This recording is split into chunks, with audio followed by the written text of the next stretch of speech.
His was the only boat to arrive. I think maybe it was a cow. I don't know. There's the thank you letter from Lyndon Johnson. There was even a monorail at one point to the east of us. Plus, everybody forgets about pirates. This is the coolest field trip I have ever been on. I don't know, but I've been told, keep on dancing, won't ever get old. Hello and welcome to the Long Island History Project, the podcast that brings you stories and interviews with people passionate about Long Island history. You can hear them all at longislandhistoryproject.org. My name is Chris Kretz, and I am your host. And our opening music is courtesy of the Homegrown String Band. Well, I hope you're hungry because we are talking food history today. And not just any food, but the history of the mighty pickle, or cucumber, depending on how you want to look at it. And we are particularly interested in how the story of the pickle crosses from the old world to the new, from the streets of New Amsterdam in New York, across the East River, and eventually out into the fertile fields of Long Island. We'll be touching down in a few locations in Middle Nassau, Western Suffolk, tracking the development of the pickle industry. And in a special twist, the story is actually coming to us from overseas, which gives me a chance to speak a little Dutch and to have a conversation with today's very special guest. My name is Paul van Ravestein. I'm the co-author of The Pickled City, the book about the history of the New York pickles. Paul, thanks for your time today. And I don't get to say this much, so I'm going to say goedemiddag. Very good, very good. Yeah, sounds Dutch. Well, we'll be talking a lot about culture and obviously the pickle and the social history that's wrapped up in this. It's a great book that's out now. Just as a starting point, in terms of you and you're a Dutch native, what was the pickle to you? Like, was it something you ate growing up? Is it a big part of Dutch cuisine, would you say, or? Yes, it is. We're in the heart of Amsterdam, and we have a branding agency already for 30 years here. And we're working a lot with identity, of course, being a branding agency. And we like food culture. And so we jumped into the pickle because we knew a lot of pickle-related companies were here. We're here in the former Jewish area where we live and work. So therefore, it was a kind of logic step to go into the pickle business. And when you say pickle in Amsterdam, you also say herring, because the two are connected. So there are still 17 herring stands in Amsterdam. They sell herring and pickles, the combination. And it all has to do with immigration from the Jewish population in 1650 already from Eastern Europe. Yeah, and the book does a great job of tracing the history of a lot of things can be and have been pickled throughout history. So it is not a modern invention at all. It's something that has been sustenance for a while. Yeah, we trace back the pickle all the way back to China in 2300 before Christ. So indeed, it's an ancient way of dealing with food. And especially when the winters are harsh, it's logic that you have these kind of methods to have kind of vitamins in the wintertime. Yeah, and use on ships, and you have a lot of great examples of armies marching with pickles, and just the way.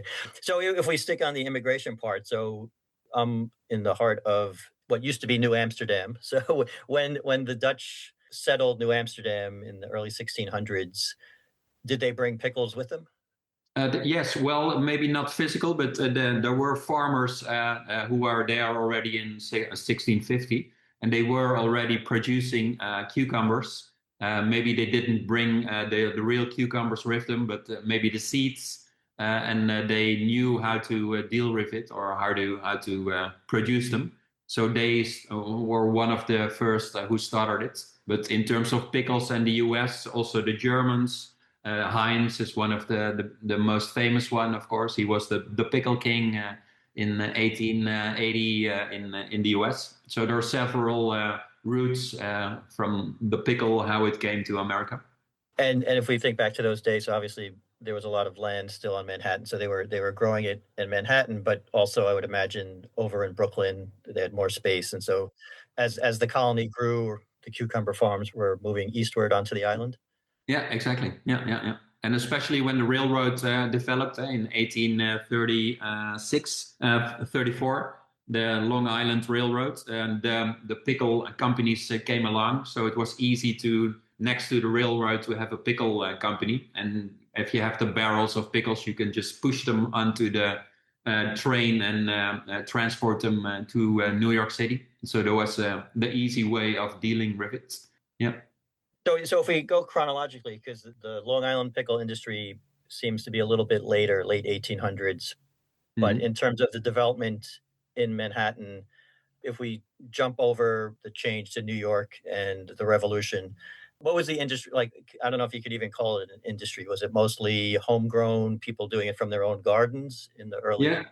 Yeah, I think it's a combination, as you say, and a lot of people did it in their homes, of course, but small stands, they make their own pickles in barrels, so that's still super small. But at the same time, you had huge companies in New York, like Mills, and they transported in 1850 already ships via the Cape Horn to San Francisco.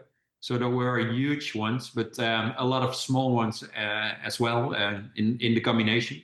And it was very cheap to make. It's just you throw a cucumber in the brine, and a couple of days or months or weeks later, depends on your taste, you had your amazing pickle taste. And at the time in the beginning, we found some articles in our archives that the Jewish population immigrated to the US. They found the American food a bit dull, so they needed this pickle to spice it up almost literally. The food was there.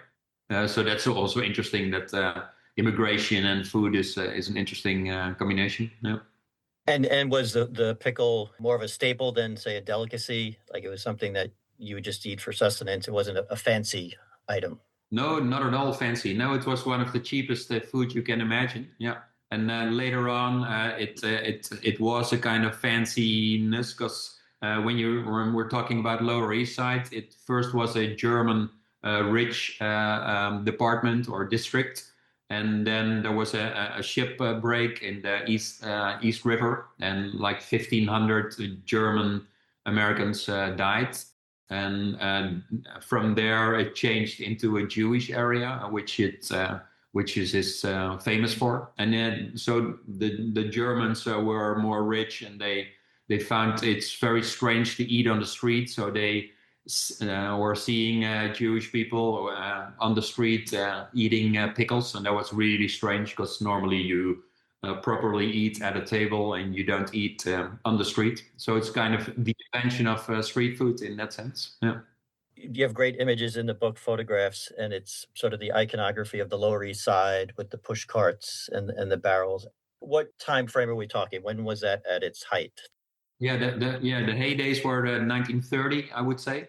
The mayor stopped them in 1940 because it was a mess and there were push carts all over the place in the Lower East Side, and it was smelly and the rats all over the place, so the hygiene wasn't guaranteed. So it was almost impossible to level it and to balance it, and it was a lot of illegal vendors were walking around, so the registration was a big thing. So then he started, this mayor, with the Essex Market, a big building in Essex Street where they had to go.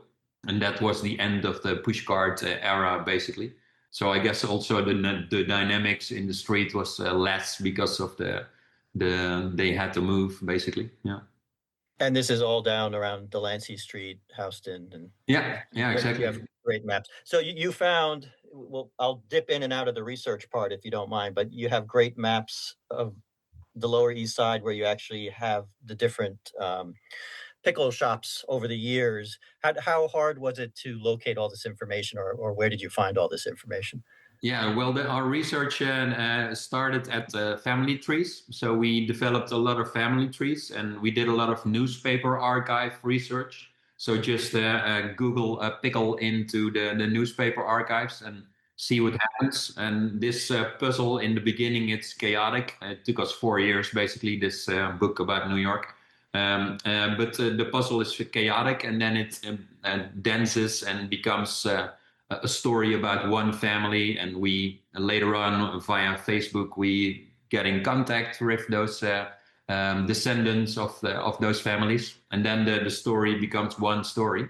So it took us 4 years basically to make this map in that sense. Yeah. And we found some directories, of course, of the pickle companies who were in New York. So in 1915, there were 100 pickle companies in the whole of New York, in all the boroughs. And we found 65 in Long Island. And that was the whole time, I mean, the whole period of 1830 until 1922. Because then there was a big blight, if I say it correctly, a kind of mold, bacteria, and then it totally ended in this whole pickle boom industry. Yeah, just to go back to the family. So a lot of these businesses were family run. And Yes. was it sort of a lucrative, or was it a way up the social ladder, or what happened with these family businesses? Yeah, exactly. Yeah, it was easy to enter it because when you're from Poland, for instance, then without any money and you didn't know the language, it was very easy to go into the pickle business because you buy a couple of cucumbers, you throw it in a barrel, and you go on the street basically. But later on in the 30s, some pickle companies were very successful, and even earlier, like for instance Rothman. He started with a pushcart in the Lower East Side, and later on he went to Long Island, and he was a millionaire at the time. That he bought all the pickles in New Jersey at the farmers, and he made pickles of them in Long Island, on Long Island. So it was lucrative for some of them, absolutely. Yeah. And this might be a strange question, but I've seen all the pictures. But to the extent what was the like? So you come up to the barrel, you pick a pickle, and they had tongs. Like how? So and would they give you a pickle in a bag, or you just grab it with your hand, or like what was the experience of eating a pickle like? Do you think what I found in the archives, they went into the barrel with their arms, and normally also kids, they were stealing some pickles out of the barrels, and that wasn't allowed, of course, or nobody else could go into the barrels with their hands. Of course, it's not really hygienic. But I guess that you give it to the person in the hand, and not even in a bag, and they eat it immediately. For a lot of kids, for instance, there was a proper lunch, of course, when they were eating that in lunchtime. But I guess you took your pans or other buckets from your home, and they put the pickles into those buckets when you want to have a larger amount, I guess. Yeah. So as you contacted these families, because you have a lot of great pictures of that, I assume came from the families, how many were still in the pickle business, or if they were not, did they retain that memory, like it was part of their family lore that they were pickle people? Yeah, most of them weren't into the pickle business in this time, but a couple of them were, like the Weishaus family. They have United Pickle. That's a kind of white label brand in New York. So they produced pickles for a lot of delis, famous delis like Russ and Daughters, for instance, and they were still in the business. So it was interesting to talk to them because they were from Eastern Europe, and they came into the US around 1910 or even earlier, because for $25 you could do the trip from Europe to New York. So some people who were already in New York, they gave, being an aunt of those people, the $25, and then they could go take the ship from Hamburg basically to New York. So if we get onto Long Island, you need space to grow cucumbers, and the Long Island is very agricultural for most of its history. So just give me the dates again. When would you say Long Island was a center of pickle production or cucumber production? Yeah, as I said, it started in 1834 with the Long Island Railroad. Then it was developing really rapidly, and like really big companies like Allard and McGurr, they were there. And until 1922, then it totally stopped because of this blight, which was there, the bacteria and the mold who was dealing with the pickles. So because the production is so huge, you can imagine that it's easy to have a disease, and then the whole island, the whole Long Island is being damaged by it. And after that, the potatoes came because of the ground was good enough to to go into the potatoes again. So from 1922 until, I don't know, that's maybe another subject for another historian. So it's another book, yeah. So the pickle had to die so the potato could live. Yeah, the potato city. Yeah. Yeah. So in terms of some of the areas, a lot of it is central Nassau into western Suffolk. So Syosset, Farmingdale. Do you have it top of mind some of the stories that you found on Long Island? Yeah. For instance, you have Samuel Belton. There was a former. He was born into slavery, and he's from the South. So he moved 1838 from Westmoreland, and so he became a pickle king, as they say. Some of them went really famous, like Stern, for instance, as well. He started with a pushcart in the Lower East Side, and from there he developed it further on Long Island. And he was Jewish. That's the most of the people on Long Island into the pickles weren't Jewish, but and he was there until the 1980s. So it was a big period of time, or a long time he was there, and therefore he's still famous. When you talk to Long Islanders, they maybe remember him, and that he is one of the picklers on Long Island. And I think you mentioned these factories were not maybe the best places to live next to. So there was some smell, there was some disruption. Yeah, there was also a thing. Yeah. So some villages, they had maybe 6 pickle factories, and also here in Amsterdam there's still one left, and the whole area is used to the smell. But if you are a newcomer, it's pretty intense. This smell. So I can imagine the smell there. Yeah. Yeah, and it's interesting. A lot of, as Long Island developed, that's another reason maybe for the change. As more people were, would be like post World War II, but as more people were living in those areas, they pushed out these industries that needed big space. And yeah, true. And it was maybe easier in Texas or in the Chicago area. There was more space left. So what you still see in Michigan, it's one of the biggest pickle producing states in the US. So they can, and of course, because of the train and the planes being developed, it was easier to go further, literally, to other places to create, to produce the pickles. Yeah. So we were talking before, and we've talked with Natalie Corsavides at the Farmingdale Public Library. So for the Long Island part of the research, any particular sources that you found valuable other than the newspapers you talked about? But yeah, absolutely. Yeah. You have Tom Montalbano. He is a writer and historian and he wrote an article about the booming pickle business. So he was one of the guys I talked to, and he was very nice and shared things. And also some Facebook groups about Long Island I contacted. So first I had just a couple of companies, and that was developed into 65 companies we found. And maybe there were more even, because when you're super small, you're maybe not in the newspapers or not in other archives. But I guess it was a pickle producing paradise, basically. Yeah, I think you're right. The North Shore was at some point shipping 2,000 barrels a day into the city. Yeah, exactly. That's amazing. Yeah, it's a huge quantities. Yeah. So there was a big business. So it's nice, profitable. Yeah. What can you say?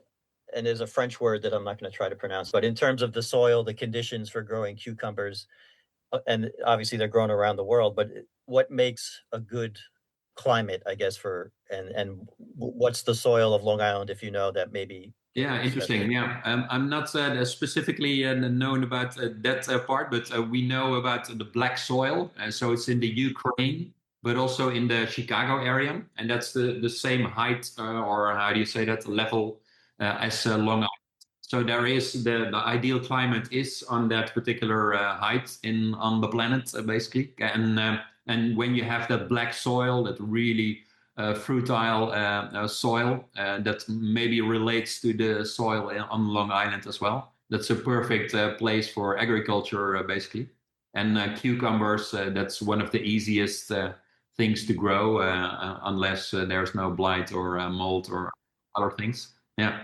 And so, which is funny, 1 week ago, we were at Rijkswaan. That's a big a seed company in Holland. It's one of the biggest in the world.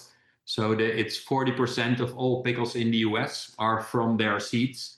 And they, of course, also talking about the ideal situation of the cucumber producing. And they were saying the same thing, that this level or height on the planet is the ideal situation. So also Long Island in that sense. Yeah. I have a very basic understanding of, or, when I think of a pickle, it's just that one shape. How much did you study, or do you know about like the varieties of different types of pickles or cucumbers, I guess, and how that affects the taste? Like, do you think all these pickles back in the day tasted the same, or was it all different recipes? No. Yeah, you have two things. I think you have 40 different kind of cucumbers or pickle-related cucumbers, if you know what I mean. And in terms of taste, it's a totally other ball game, because you have fresh pickles just a couple of days in brine, and you have full sour, which is not my thing. In Amsterdam, most pickles are really sweet, which is strange for you guys in the US, because most of them are really salty and sour.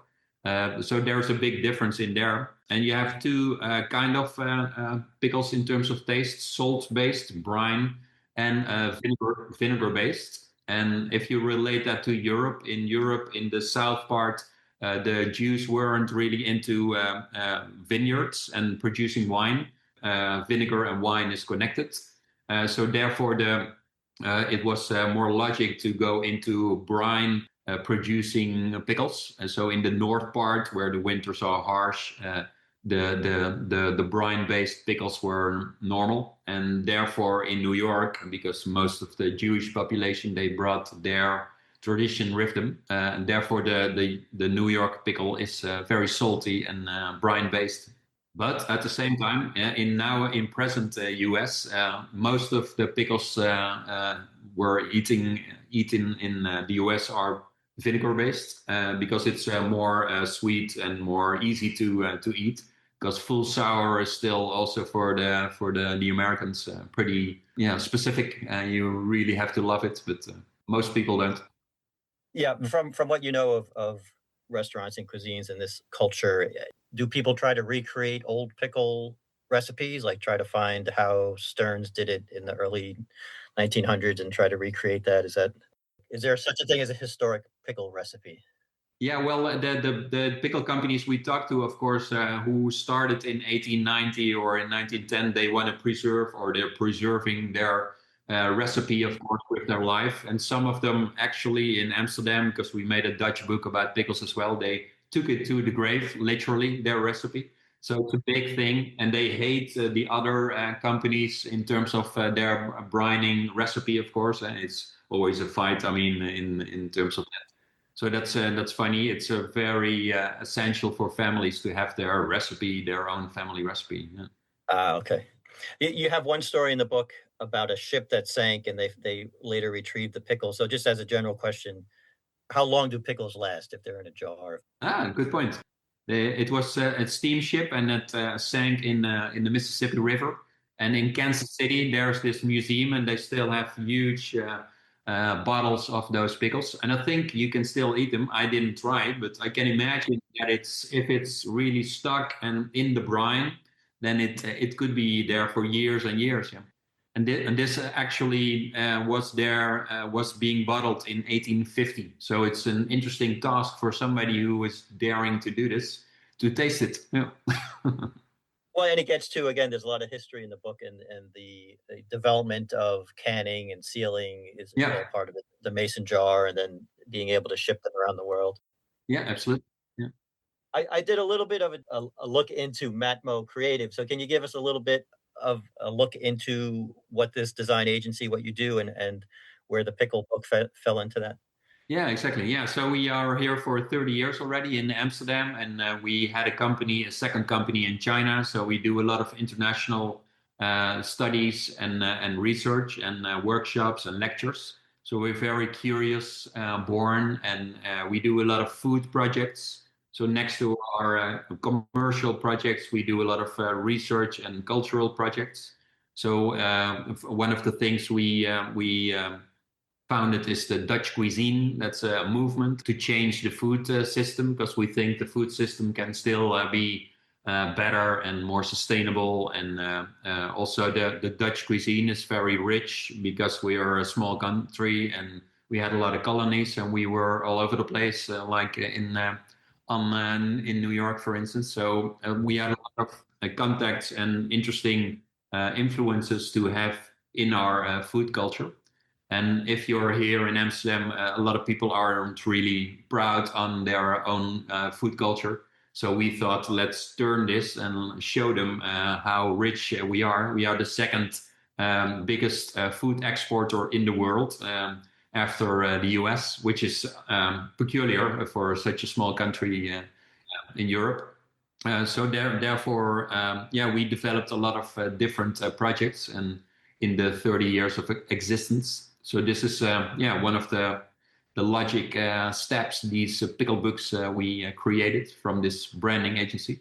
And just before we started, I was hoping I could find some pickles in the house, but I only have sauerkraut.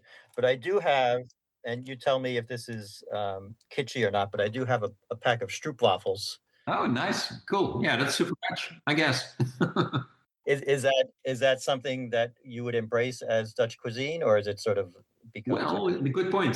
I didn't do a lot of research on it, but if you walk around, all tourists eat stroopwafels, and there are a lot of shops here also for local people with stroopwafels, as you say in Dutch. But maybe it's from a totally other town. A lot of people think this is our cuisine, but food is like the wind. It comes from all places and it can go all kinds of places. So. But I can do some research and to answer your question. Yeah.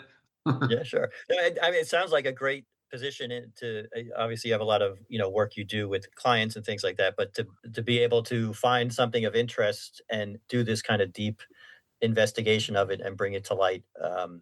Is this something that was part of your training, or where do you come out of design? No, but I'm the creative director of the company, so I did art school, for instance, and my co-author Monique Mulder, she also did art school and she studied architecture and computer science. But I guess at the end of the day, we're curious people and we want to know other cultures and we want to cross borders and see what's happening on the other side. And so therefore also the food museum in Brooklyn, Moffat, they asked us to be part of the concept team of their street vending exhibition, which is still running until a couple of months, I guess. And that's about street vending in New York, which is also a very broad subject, because everything what can be sold in terms of food was sold on the street. So it's still a current newsworthy subject, of course, because a lot of people aren't registered, and so a lot of illegalness in it. And the new mayor is defending them and wants to still keep them, of course. And that's also going on in Amsterdam. So you have 17 herring stands here, and because of the Brussels EU law, you can still. Being another company, you can do a kind of lottery on that same location in Amsterdam, sell something else. And that would be a pity because tradition is important next to diversity, of course. So if you're there for 5 generations with your herring stand and you have to move, that would be a huge pity. So we had some campaigning with our newspaper contacts here in Amsterdam to keep them, and hopefully the local government here is on the same page. What did you learn about, or do you have any thoughts about the pickle today? Like, so where did this all leave you thinking? Is it a niche product? Is it a vibrant industry? Is there a resurgence happening? Or? Yeah, it's still hot when you go on TikTok or when you go into the news. Pickle is a huge thing, and we're on Instagram with our Instagram account, the Pickled City, and you see so many people who wants to connect and they like pickles because it's also funny. There's something funny about pickles. Don't know exactly why, but and it's cheap again, and it's vegetarian, and you can make it yourself. I guess it's a time independent produce, and it will be there forever. I guess. Yeah, I hope so. Anything we didn't get to that you want to bring out about the book or the research? Yeah, so we did a lot of visual research here. We are designers at the end of the day. So for us, image is essential. We want to make a documentary or a feature film, but it ended up in a book. So for us, visual research is essential. So we went into 180 archives in the US. And so we recreated basically the Lower East Side with all the pictures we know from Essex Street or Hester Street. So we were walking around in the 1930s, basically, from our home base, Amsterdam. So we were there a couple of weeks ago, and we did some. We were the tour guide there in the Lower East Side, showing the New Yorkers their own city in the 1930s, basically, because it changed amazingly, of course. Same for Long Island, I guess. So in terms of research, family trees, newspaper archives, and visual research, that's the combination was essential to create this unique book, I guess. But yeah, at the end of the day, everything is in the book, so we can talk for hours, but all the research is there. Yeah.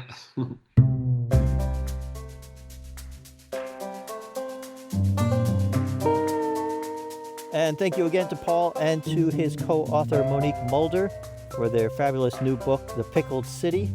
We will have links in our show notes where you can find the book and also more information about some of the subjects we've touched upon. And as a little side dish, if I could, to suggest 2 past episodes that pair nicely with this one. One, if you're a current listener, you might remember our talk with Natalie Kosavidis at the Farmingdale Public Library, where she actually did mention their collections covering the Stearns Pickle Factory and what it meant to that community, particularly the owner, Aaron Stern. But he was one of those people, we have letters, when people would ask him for recipes, he would write them back and give you the recipe how to make the pickles. And then if you go further back, we talked with the Long Island Seed Consortium, who are on a somewhat similar mission to find and preserve lost varieties of vegetables from Long Island, along with the history and the people that grew them and the recipes they used. It was a very, very popular pumpkin, especially in the 1800s. We have like different articles mentioning it, how people would store them in their basement and specifically for their pies. No, you can't have my cheese pumpkin, that's for... So you can find that all, again, in our show notes at longislandhistoryproject.org. Our outro music is Capering by the Blue Dot Sessions, used under an Attribution 4.0 international license. And that does it for this episode, but as always, thank you for listening.